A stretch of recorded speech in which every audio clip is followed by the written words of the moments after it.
I love you, Ira. এটাই আমাদের শেষ দেখা।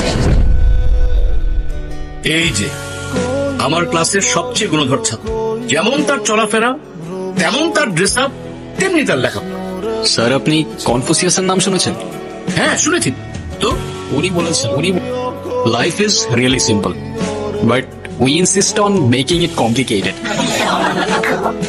চুপ বেয়াদব, ওর সাথে তুমি ফাইজলামি করতেছি? হ্যাঁ, যেদিন থেকে তুমি ইউনিভার্সিটিতে ভর্তি হয়েছো একদিনও তুমি ঠিক টাইমে ক্লাসে আসছো?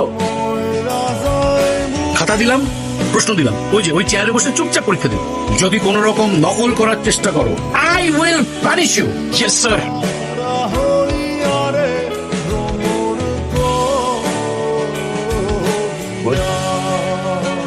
স্যার, হিমু আমাকে অনেক ডিস্টার্ব করতেছে।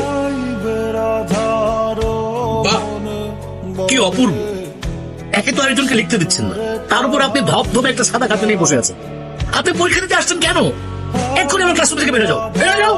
ওই শুভ্র, কিরে সমস্যা কি? ডাকে শুনুস না? ভাববার স্যার আজকে এক্সামের মধ্যে দেখাইতে বললাম। কি করলি তুই? আমরা এক ক্লাসে পড়ি, ডাক দিস একটু দেখাবি না? হ্যাঁ, এই, ও তোমাকে কেন দেখাবে? ও তোমাকে কেন দেখাবে? তোমার নিজের কি ব্রেন নাই? তোমার কি জ্ঞান বুদ্ধি কিচ্ছু নাই? তুমি বাসা থেকে পড়াশোনা করে আসতে পারো না? এই তুমি চুপ থাকো, আমি তোমার সাথে কথা বলতেছি। আরো তো ঠিকই বলছে, তুই বাসা থেকে লেখাপড়া করে আসতে পারছ না, কি করবি তুই? কি করবো না?